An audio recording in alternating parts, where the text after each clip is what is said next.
भाई जो गुरु बचन पे डट गे, कट गे फंद 84 के।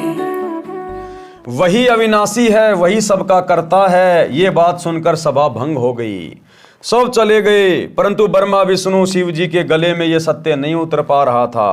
उन्होंने गरुड़ को बुलाया, गरुड़ ने आकर प्रणाम किया, आदेश पाकर बैठ गया। तीनों देवताओं ने कहा, हे पक्षीराज, अब ठंडे हो गए कुछ तीनों देवता, आपको कैसे विश्वास हो कि हम जगत के कर्ता हैं? कि गरुड़ बोल, ले हमारी परीक्षा, बता तेरे को कैसे विश्वास दिलाएं कि हम तीनों ही जगत के कर्ता हैं, जगत के धर्ता हैं। मतलब झुकने को तैयार नहीं। मान बढ़ाई इतना भयंकर रोग है। सारी सच्चाई जान ली, ब्रह्मा जी ने वेदों में देख लिया और दुर्गा ने बता दिया कि तुम काहे के भगवान हो। फिर भी मान बढ़ाई नहीं छूट रही, अपने आप को भगवान मान के बैठे हुए हैं और कह रहे हैं, गरुड़ बता तेरे को कैसे विश्वास हो कि हम परमात्मा हैं। गरुड़ जी उठकर मेरे पास यानी कबीर जी के पास आए। अब गरुड़ जी तीनों देवताओं की बात सुन के कहाँ आए? कबीर परमात्मा सतगुरु रामपाल जी के पास आए, क्योंकि गुरु जी ने बता दिया था कि बेटा मैं वहां रहता हूं, कभी कोई बात हो जाए तो वहां आ जाना मेरे पास में। मालिक को तो पता था कि आग लगेगी तीनों देवताओं को। गरुड़ जी उड़कर मेरे पास यानी कबीर जी के पास आए तथा सब वृत्तांत बताया, सारी बातें बताई।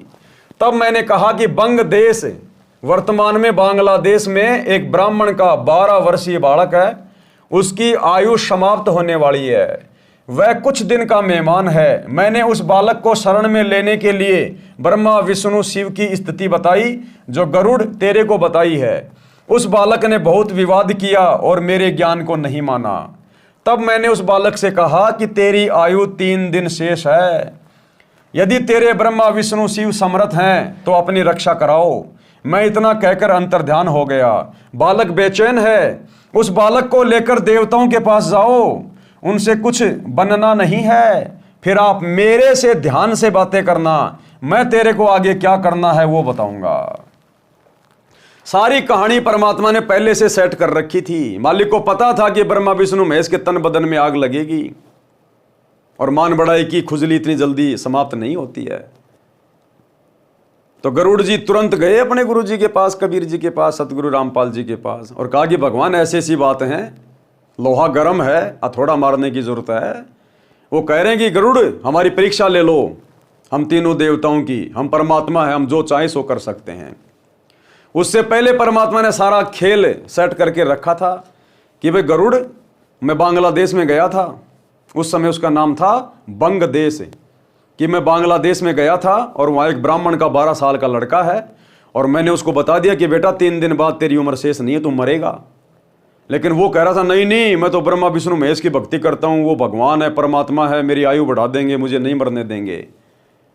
तो अब तू उस लड़के के पास जा, वो लड़का बेचैन हो रहा है, मैंने कह दिया कि तू नहीं जिएगा 3 दिन बाद, तेरे ब्रह्मा विष्णु महेश कुछ नहीं कर पाएंगे। तो वो लड़का बेचैन है। अब तू जा उस लड़के को लेके ब्रह्मा विष्णु महेश के पास जा और बोल कि ये तो तुम्हारा भगत है, इसकी आयु बढ़ा दो, इसकी आयु 3 दिन की है, इसके बाद आयु नहीं है। अगर तुम भगवान हो ब्रह्मा विष्णु महेश तो अपने भगत की तो आयु बढ़ा दो, अगर तुम आयु बढ़ा दोगे तो मैं तो तुम्हारी भक्ति कर लूंगा। तो गरुड़ गया उस लड़के को लेकर, उसके पिता को लेकर ब्रह्मा विष्णु महेश के पास। मैं तेरे को आगे क्या करना है वो बताऊंगा। गरुड़ जी उस बालक को लेकर ब्रह्मा विष्णु शिव के पास गए। गरुड़ ने बालक को समझाया कि आप उन देवताओं से कहना कि हम आपके भगत हैं, मेरे दादा परदादा पिता और मैंने सदा आपकी पूजा की है, मेरे जीवन के 2 दिन शेष हैं, मेरी आयु भी क्या है, हे देव कृपया मेरी आयु वृद्धि कर दो। बच्चे ने यही विनय की तो तीनों ने कोशिश की परंतु व्यर्थ। अब तीनों देवताओं ने अपने झाड़े झपाड़े मंत्र संत्र बोले, लेकिन उसके भाग्य में कोई परिवर्तन नहीं हुआ। उसकी आयु 2 दिन बाद ही दिखाई दे रही थी। फिर विचार किया कि धर्मराज जो कि न्यायाधीश है, सबका लेखा जोखा करता है, उसके पास चलते हैं, सबका हिसाब यानी अकाउंट उसी के पास है, उससे वृद्धि करा लेते हैं। ये विचार करके सबके सब धर्मराज के पास गए। उनसे तीनों देवताओं ने कहा कि पहले तो ये बताओ कि इस ब्राह्मण बच्चे की कितनी आयु शेष है। तीनों गए वहां पर और कहा कि धर्मराज पहले तो तेरे कागजों में देख के ये बता इस लड़के की उम्र कितनी है। तो धर्मराज ने देखकर बता दिया कि भैया 2 दिन की आयु बचती है इसकी। तो तो सबको दृढ़ विश्वास हो गया कि हाँ, इस बच्चे की इसके बाद आयु नहीं है। धर्मराज ने रजिस्टर में देखकर बताया कि कल इसकी मृत्यु हो जाएगी। तीनों देवताओं ने कहा कि आप इस बच्चे की आयु वृद्धि कर दो। घर की खेती समझ रखी थी ब्रह्मा विष्णु महेश ने बिना ज्ञान के कि जैसा हम कहेंगे वैसा ही हो जाएगा, अपने आप को भगवान मान रहे थे। तो तीनों ने कहा कि धर्मराज, हमारा आदेश है, आप इस बच्चे की आयु बढ़ा दो। और धर्मराज बोला, भगवान ये मेरे बस का सौदा नहीं है, ना मैं किसी की आयु घटाता ना मैं किसी की बढ़ाता। मेरे पास तो ऊपर से पूर्ण परमात्मा से मेरी डायरी में जो लिख के आता है मैं तो उसी के अनुसार सबका लेखा जोखा करता हूं। मेरे अधिकार में नहीं है किसी की उम्र बढ़ाना या घटाना। अब ऊपर से लिख के कौन भेजता है? ये कबीर भगवान सतगुरु रामपाल जी धर्मराज को ये देता है, भाई सब जीवों का अकाउंट इस परमात्मा के पास में है, क्योंकि सब आत्मा इसी की हैं, बाकी सब नौकर हैं। यहाँ शत का राज धर्म राय कर ही, अपना किया सवै दंड भरी। ये किसी की भाग्य में कम ज्यादा नहीं कर सकता धर्मराज। धर्मराज ने रजिस्टर देखकर बताया कि कल इसकी मृत्यु हो जाएगी। तीनों देवताओं ने कहा कि आप इस बच्चे की आयु वृद्धि कर दो। धर्मराज ने कहा यह असंभव है। तीनों ने कहा कि हम आपके पास बार बार नहीं आते, आज इज्जत बेइज्जती का सवाल है। अब ब्रह्मा विष्णु महेश बोले, रे भाई हमारी क्यों खड़ी खड़ी बेइज्जती करवा रहा है? हम हमेशा थोड़ी आते हैं तेरे दरबार में, कभी कभार आते हैं, आज तो हमारी इज्जत रख ले। बोले भैया चाहे इज्जत हो चाहे बेइज्जती हो, ये मेरे बस की बात है ही नहीं। हमारे आए हुओं की इज्जत तो रख लो। धर्मराज ने कहा कि एक पल भी न बढ़ाई जा सकती है न घटाई जा सकती है। यदि आप अपनी आयु इसको दे दो तो वृद्धि कर सकता हूं। कि भैया मैंने तो पूर्ति करनी पड़ती है, तुम्हारे में से कोई अपना जीवन दे दो, ब्रह्मा विष्णु महेश में से हैं, और मैं इस बच्चे की आयु बढ़ा दूंगा। मैंने तो हिसाब किताब भैया पूरा करना पड़ता है। अब अपनी उम्र कौन दे? ये सुनते ही सबकी हवा निकल गई। उस समय कहने लगे कि ये तो परमेश्वर ही कर सकता है। अब तीनों देवता क्या कहने लगे कि भाई ये तो भगवान ही कर सकता है। अब इनको भगवान नजर आने लग गया कहीं और, पहले अपने आप में भगवान बने फिर रहे थे। उस समय कहने लगे कि यह तो परमेश्वर ही कर सकता है। वहां से तुरंत चल पड़े और गरुड़ से कहा कि कोई और समर्थ शक्ति है तो तुम इसकी आयु बढ़वा कर दिखा दो। अब ब्रह्मा विष्णु महेश फिर भी नहीं माने और कहा भाई गरुड़, अगर कोई और भगवान है ना हमारे से बड़ा, तो उससे इसकी आयु बढ़ा के दिखा दे हमें। गरुड़ ने कबीर जी से ध्यान द्वारा टेलीफोन से, यानी संतों का टेलीफोन होता है उनका ध्यान, संपर्क किया। परमेश्वर कबीर जी ने ध्यान द्वारा बताया कि आप इसके लिए मानसरोवर से जल ले आओ, वहां एक श्रवण नाम का भगत मिलेगा, उसको मैंने सब समझा दिया है, आप अमृत ले आओ। गरुड़ जी ने जैसी आज्ञा हुई वैसा ही किया। अमृत लाकर उस बच्चे को पिला दिया। उस बालक के पास में मैं गया, गरुड़ ने उसे सब समझा दिया कि अमृत तो बहाना है, ये स्वयं परमेश्वर हैं, इन्होंने जल मंत्रित करके दिया था। अब भाइयों और बहनों, नाम दीक्षा के समय हमें जो मंत्रित जल मिलता है एक बार, वो है वो जल। उस जल के पीने मात्र से उस बच्चे की परमात्मा ने आयु एक्सटेंड कर दी। और वो जल हम भगत भाई बहन रोजाना चरणामृत के रूप में अपने घर पर पी रहे हैं, रोजाना। यही है वो समर्थ परमात्मा जिन्होंने जल मंत्रित करके दिया था अपनी वचन शक्ति से। जो जल हमें प्रथम बार नाम दीक्षा के समय मिलता है, प्रथम दीक्षा के समय जो जल पिया जाता है वो मंत्रित होता है गुरुदेव भगवान की वचन शक्ति से। और उसके बाद हमें रोजाना घर पर अलग से चरणामृत दिया जाता है पीने के लिए, एक छोटी सी शीशी में, जिसको आगे से आगे हम पानी डाल के बढ़ाते रहते हैं। तो भाइयों और बहनों, वो अमृत का जल उस मानसरोवर से भी ज्यादा पाक और पवित्र पावरफुल जल, अमृत जल, गुरुजी का चरणामृत आप और हम आत्माओं को रोजाना पीने को मिल रहा है। तब कहीं जाकर इस काल के गंदे लोक में हमारी बुद्धि थोड़ा थोड़ा काम कर रही है, हम अपने गुरु को परमात्मा मान पा रहे हैं, भक्ति कर पा रहे हैं, बुराई छोड़ पा रहे हैं। अन्यथा ये संभव नहीं है यहां पर। तो गरुड़ ने क्या कहा कि भैया ये जल तो केवल एक बहाना है, असल में ये परमात्मा आए हुए हैं और इनके आशीर्वाद से इन्होंने जो जल जो मंत्रित करके दिया है, इससे ये बात बन रही है। ये स्वयं परमेश्वर हैं, इन्होंने जल मंत्रित करके दिया था। बालक तुम दीक्षा ले लो, इस अमृत से तो 10 दिन जीवित रहोगे। बालक ने मेरे से दीक्षा ली, उस बच्चे ने 12 साल के ब्राह्मण के बच्चे ने फिर कबीर भगवान से दीक्षा ले ली। जब बालक 15 दिन तक नहीं मरा तो गरुड़ ने तीनों ब्रह्मा विष्णु तथा शिव जी को बताया कि यह बालक जीवित है, मेरे गुरुजी से दीक्षा ले ली। अब ब्रह्मा विष्णु महेश तो भूल गए उस बात को, लेकिन गरुड़ गया, बोला जी वो लड़का जो धर्मराज के कागजों में 1 दिन बाद में मरने वाला था, उसने मेरे गुरुजी से दीक्षा ले ली, आज 15 दिन हो गए, उसका बाल विवाह का नहीं हुआ। और भाई और बहनों, एक छोटा सा सत्संग गुरुदेव के मुख कमल से, ये वही कबीर भगवान है। ये 15 दिन का जिक्र क्यों हुआ यहाँ? क्योंकि वर्तमान में भी परमात्मा ने वही चमत्कार किया हुआ है, एक नहीं अनेकों। एक छोटा सा सत्संग जिसमें एक व्यक्ति के घर वालों ने ज्योतिष वालों से दिखा लिया था और सब ने यह बता दिया था कि 15 जनवरी के बाद इस व्यक्ति की आयु शेष नहीं है, ये मरेगा, इसको बचाने वाला धरती पे कोई नहीं है। उसकी सारी जन्म कुंडली, जन्म पत्री, ज्योतिष फोतिष सब देख के बता दिया। अब सबको टेंशन, खाना पीना छूट गया। अंत में किसी के कहने से गुरुजी के पास आए और कहा गुरुजी इसकी तो 15 जनवरी लास्ट तारीख रखी हुई है। उसका भी बेचारे का खाना पीना छूट गया उसका।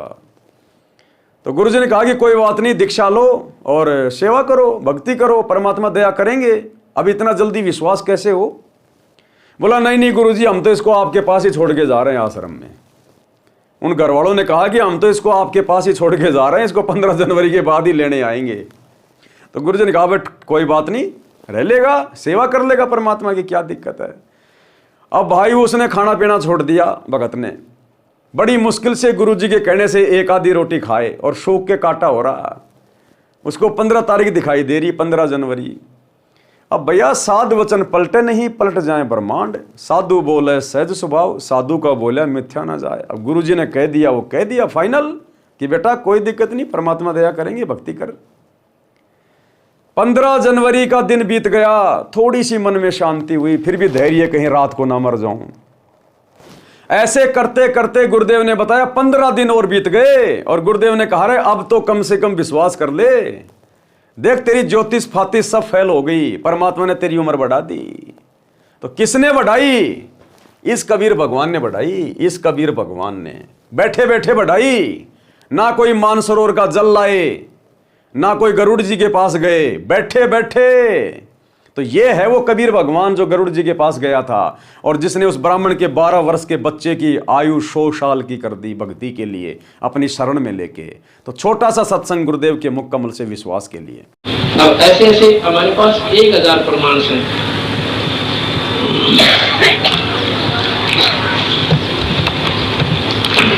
ये भगत जी मिस्त्री राज है। कृष्ण सनोप गंगाराम गांव करोथा में हमारा ही आश्रम भी बन गया, बाद में बना है। इसको इतना भयंकर रोग हो गया, इसने 6 बोला के बात सुनो, बंदी छोड़ भगवान की शरण में विधिवत लाओ उसको और नाम दिवाओ। और पहले उसने नाम लिया था पर बीच में उसने अपना वो साधना छोड़ दी मारे वाली और लग गया करने। फिर उसको कुछ तकलीफ होगी बाद में, तो मैं बोला उसको दोबारा तो उपदेश लेना पड़ेगा। वो दोनों इतनी फूट फूट कर रोने लगी, वो लड़का भी रोने लग गया छोटा सा। जो बोले जी छोरा, जो बोला विक्रम तक मेरा पिताजी मरेगा और मन ने करनी मुझसे उठानी पड़ेगी माई को, पेट को नहीं खाते। जो कहेगा जी मारा भी कर्जा बैठ गया, कितना बुरी तरह रोया, हम दोनों के दोनों घर पे।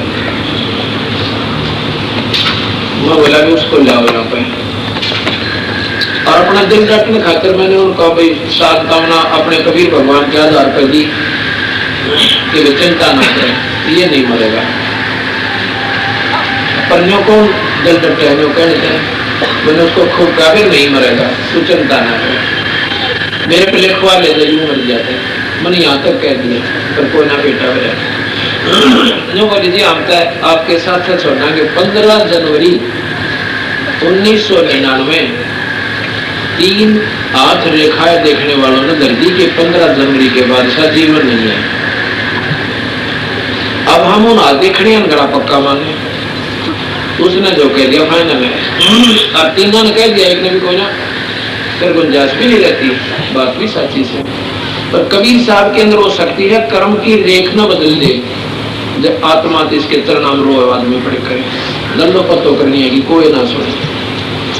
अब वो तो था उनका, उसने नाम दोबारा लिया, अनु बोली जी आप इसमें साक्षर आए हैं, ये 3 जनवरी की बात से, तो बोले 15 जनवरी लास्ट लिख रखी है, ये सेवा कर देगा आपके पास, आ जाए भाई देखी जाएगी।